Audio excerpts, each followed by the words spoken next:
Good morning, everyone. I just wanted to show my parking lot. I mean, it's just ridiculous.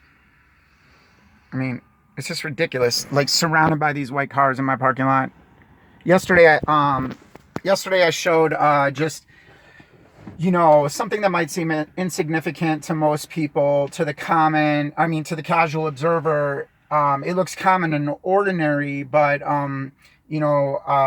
what I don't show you is that how it happens every single day in repeated patterns again and again and again and again. But one of the things that they like to do is, wherever you park, they'll move in all these white cars. Your neighbors will start getting all these white cars, and they're driving beaters when you first move in, and next thing you know, they're driving like $35,000 cars, like this one over here. This guy was driving a total beater right here next to me, but and now he gets a white car, and next thing you know, I'm having stuff spilled all the time that's sticky, over into my spot, so that I have to walk through when I have to get in my front door. Now, this will happen everywhere I park, where I'll go into a store, I'll come out, and somebody will spill their sticky drink deliberately right where I open my door.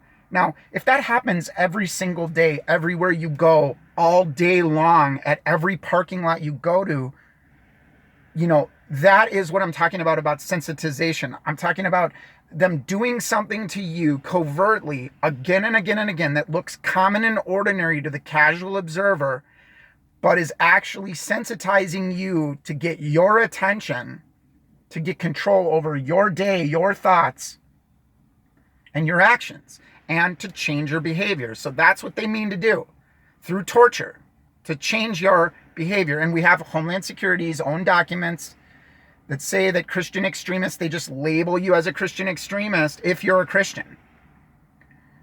If you believe in end times prophecy, if you believe in the Bible, you're an extremist. That's what Homeland Security is saying. And I've tried to say that this is a problem. They're running military-style tactics and operations on civilians that they label under national security so it can't be investigated, while they break into your house, move your furniture around.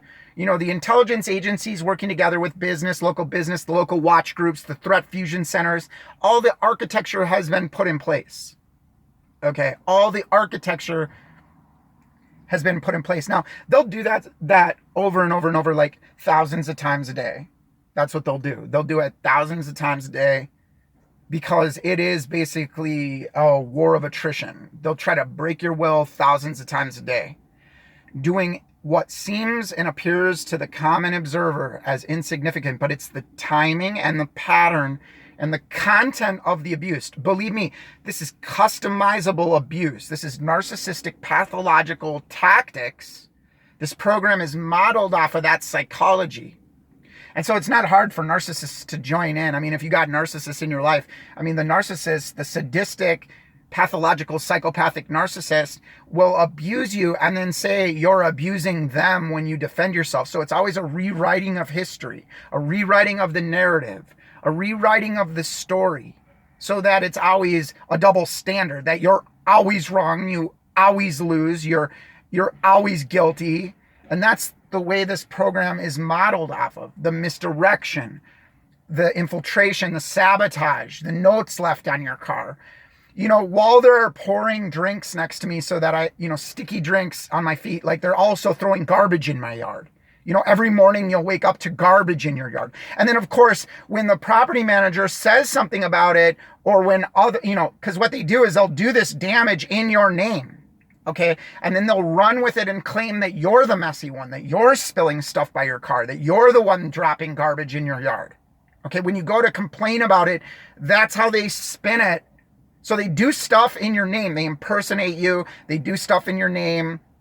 They recruit your family. They recruit your friends in the name of, being a person of interest, that you might be dangerous and mentally ill. And they tell all your family and friends that you've done something horrible.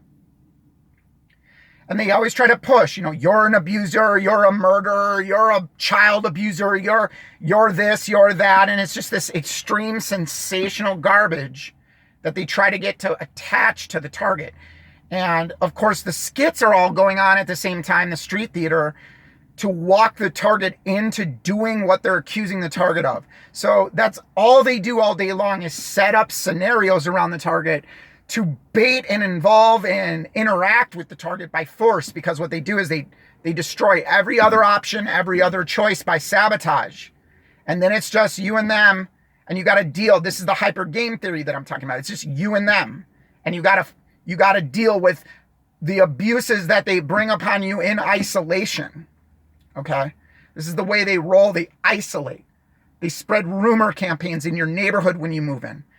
It is hardcore terrorism, basically, in the name of fighting terror. That's what we're dealing with. We're dealing with a bunch of psychopathic, narcissistic psychos that, in the name of safety and protecting me, abusers always say that. They always say, oh, we're here to help. I'm here to save the children. I'm here to protect people.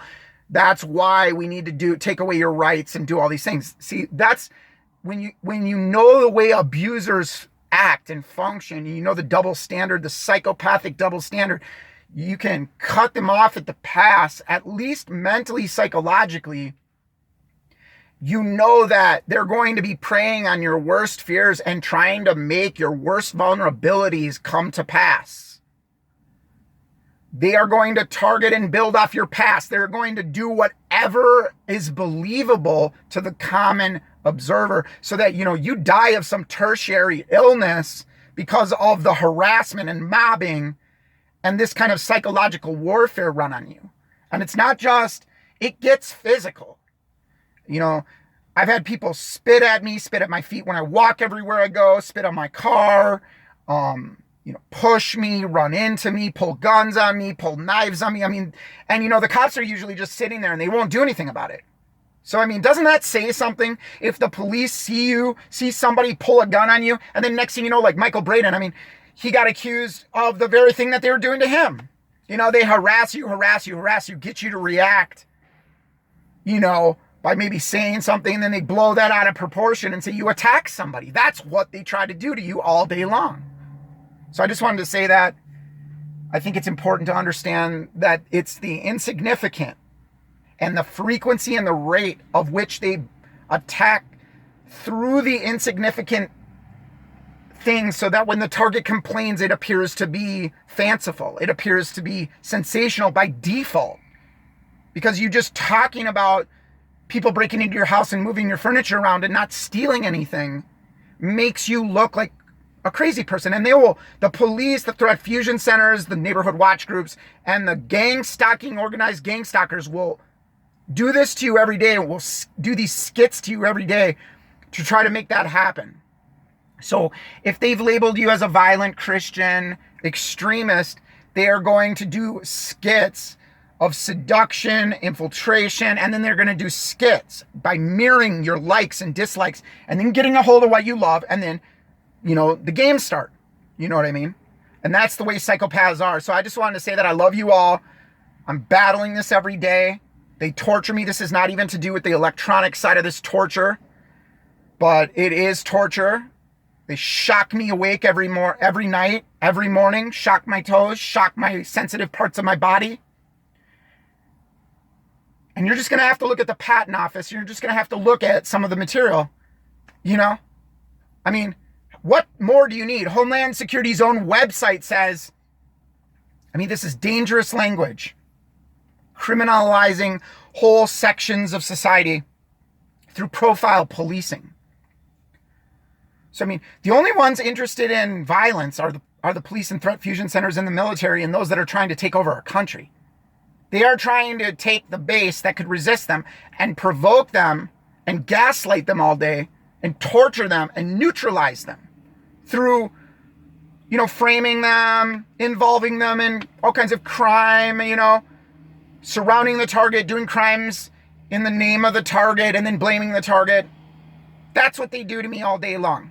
So, and 5 years of escaping all their false garbage and slander and smear campaigns and all their garbage, I move into a neighborhood and I'm hunted from one neighborhood to another. You know what I mean? It's just the way it is. So I just want to say that I love you all. God bless you all. Keep up the good fight. Jesus Christ is the only solution to these problems. He's the only solution. It's just the bottom line. I love you all. Bye.